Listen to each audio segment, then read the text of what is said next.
What's up, boys? It's Nick from Team Table 501 here, King of the Scrubs, and today, well, you can see the title.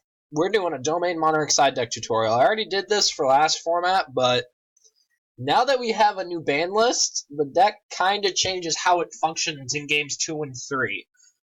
Not necessarily the design of the deck changes, just how you assert your position in the game. So, for example, game 1, you're basically playing a control deck. You tell your opponent to suck it. You put your floodgate out, you summon your monster, and you try to protect your floodgate or your monster and tell your opponents that they can't play their deck. That's the whole point of this deck. So games 2 and 3, you have to change depending on whether you're going first or second and depending on what the matchup is. So now that I've rambled, let's get into it. So Pendulum Magician is probably your worst matchup, if not one of your worst matchups, because of two cards. Purple Poison Magician and Time Pendulum Graph. Purple Poison can pop Vanity's Fiend, it can pop Domain, it can pop March. It basically just stops your deck from being your deck. And Time Pendulum Graph does the same thing. It just so happens that it's a trap card and not a pendulum monster. So, if you're going first against Pendulum Magicians, I like to bring in my 1 copy of Majesty's Fiend and my 2 copies of Magical Spring. The reason for Majesty's Fiend is because Purple Poison will no longer be able to blow up your shit. They won't be able to, let's just say you don't establish Domain, but you get Majesty's Fiend on the field. They can't use Harmonizing to summon from deck, they can't use Purple Poison to pop your shit, and they can't use Pendulum Sorcerer to search cards. They can't even use Joker to search. The Double Iris can't search. That deck just doesn't do anything when there's a Majesty's Fiend on the board. And Magical Spring is a way for you to filter through your deck to find more cards that can stop your opponent from playing the game. And since it lets you discard, you get to discard Pantheism, Frostblast, Prime, Erebus, cards that have utility in the graveyard. I like to side out Frostblast because I completely blanked. It's just they don't really set a lot of cards, and since you're going first, more than likely, they're not going to have any set cards on the field. Sure, you can put it in the graveyard and wait until their next turn, but by then they probably have chainable back row, so Upstart, it's kind of a... You can side out another card if you want, but it's just Upstart really is a filler card, so it's very easy to side out. And I usually take out a Karaz because you don't want Karaz in this matchup. Card advantage does not matter. It's about telling your opponent to suck it. Now, going second, it gets a lot more difficult because Time Pendulum Graph is going to be a card that, if they have any access to it, you probably are just going to lose the game. So, I bring in my Zaphions because that card is really good. Basically, you put Zaphion on the board and say, do you have Time Pendulum Graph? Because if they don't have Time Pendulum Graph, Zaphion's going to declare an attack, and they're going to lose all their board presence. I like siding in Majesty's Fiend as well, because if you can storm forth a Majesty's Fiend on board, and it's the same thing. Do you have Time Pendulum Graph? And I like bringing in Caius because it's a card that does not lose to Time Pendulum Graph. You summon it, and more than likely you tribute it in Ido, so it gets 2 banishes, so you can banish the Time Pendulum Graph and a Scale. Now, if they made Baguska, then none of this matters, which is why you could possibly bring in board wipes, but I don't really like board wipes against the Pendulum deck. So there's that, and then I usually take out my Link Slayers because Zaphion's a better card. Although, if you are worried about Time Pendulum Graph, you can possibly keep a copy or 2 in the deck, although I don't recommend it, because you don't want to open Link Slayer and Zaphion. Those 2 cards really don't like each other. Although what you could do is you can go normal Zaphion and then it survives the battle phase, tribute it for Link Slayer, and it'll draw you a card. So there is that. I like taking out Thessalos the Mega Monarch because it is a going first card. Going second, it does nothing, and I like taking out a Karaz as well. So for the same reasons I mentioned earlier. And now we're going to move on to the next matchup, which is SPYRAL. So SPYRAL game 1, by the way, it's literally just a 50-50. Did you open your floodgate? Did they open the out? That's literally all game 1 is. So if you're going first against SPYRAL, just take out the utility monarchs that you have main deck, a Karaz and a Thessalos, and put in Majesty's Fiend, which tells SPYRAL to suck it, and tells the board, which it doesn't necessarily tell SPYRAL to stop playing, but you get to take both double helixes, 1 to 2 firewalls. You can take Trigate Wizard as well, and you usually get 8 cards out of the extra deck. So like 2 double helix, 1 to 2 firewall, Trigate Wizard. I take the Ib out of their extra deck, and if they're playing Gofu, I take Decode Talker. And then, like, you take out some Mixes. So you basically take away the core of the Spiral deck, and they're basically playing Sleeper Beatdown at that point. And you can easily beat the Sleeper Beatdown deck. Now, going second, holy balls, man. You need to open a board wipe. You just do. If you don't open a board wipe, you literally just lose. Because Spiral is just a much better deck than yours is.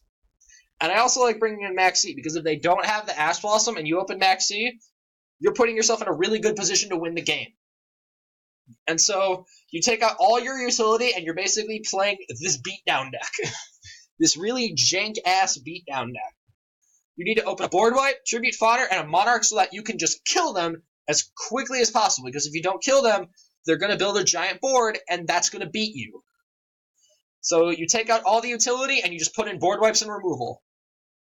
So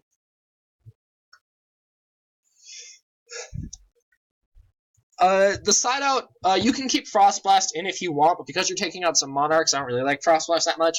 And Link Slayer does nothing against this deck because all your removal does not fucking target. Your Board Wipes don't target, Erebus doesn't target, and Stormfort doesn't target. You don't give a fuck if they have the Resort face up. You just don't. True Draco. I hate this matchup. It's really grindy, it's really boring.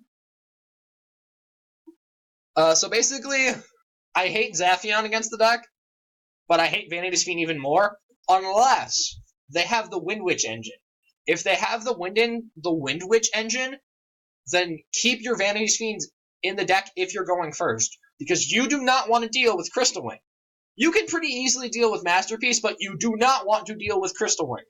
You can deal with removal. You can't deal with negation and removal. That's why the Spiral matchup is so tough, because if they have a Tri-Gate Wizard and a Sleeper, you don't play. You can beat probably one of them, but you can't beat both. Vanity's Fiend is fan-fucking-tastic against this deck. Masterpiece can't activate, Machi Maiden can't activate, Ignicy can't activate, it's just... yeah. Going second, it gets much easier.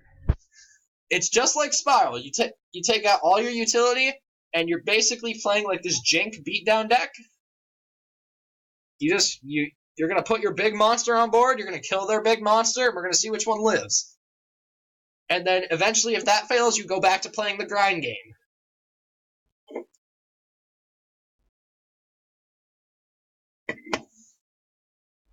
Now, if you see here, I don't have Dark Hole and Regeki against Draco, and that's because Masterpiece survives those cards.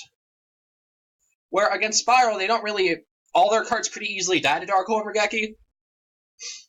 You just want to open a Kaiju so you can kill Masterpiece. That's it. Oh, I hate this fucking matchup. It's fucking miserable to play. Trickstar is probably your worst matchup. Like, it literally just is your worst matchup. All of these matchups are bad, which is why I'm not playing Monarchs right now. But if you decide to play Monarchs, then this is going to help you out. I am taking the deck to Locals because it's my only deck, and I highly doubt anyone's going to let me borrow decks there because no one really plays meta. And I'm trying to top a regional, and they don't really play regionals. Like, the people at my Locals don't go to regionals that much, so they're mostly, like, vendors and casual players, so it's really, really hard to, you know, find a good playtesting group, so... but against Trickstar, Majesty's Fiend's just, like, the best card. Like, that is a card you just want to have access to. And Zaborg, literally, just... Thestalos is so bad that you just need something to replace it with. And Zaborg, it's slightly better because if they're playing, like, Gofu and Scapegoat and stuff, you can take away some of their Link monsters, but it might be correct to not bring in the Zaborg, I don't know. But... and then I take out Thestalos. It doesn't really do anything, because if you get hand-trapped, then you just lose. And Cross is just really bad. And then going second is basically the same thing. It's just, you need to have a Kaiju to deal with Licorice, because if you don't, you're going to die. So, but if they Joel unlock you, plus Reincarnation, you've already lost the game anyway, so it doesn't matter.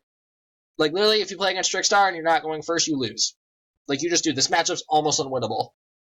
So... that's going to do it for the side deck tutorial. Let me know what you think of it in the comment section down below. Let me know how you side differently in Domain Monarch. Again, I love the deck, but it's not good. like, Spiral leaving the format helps, or leaving the format in air quotes, but we need that ban list needed to hit more, and this deck needs support. Like, it either needs its cards off the ban list, or it needs more support in order for me to play it again. Or we need a format like Zoo format, where every deck in the game special summons, and then this deck would be good. But until then, we're kind of stuck in this hole. But yeah, let me know what you think in the comment section down below. My name is Nick from Team Table 501. Thanks for watching, and get good, scrubs. I'll see you next time.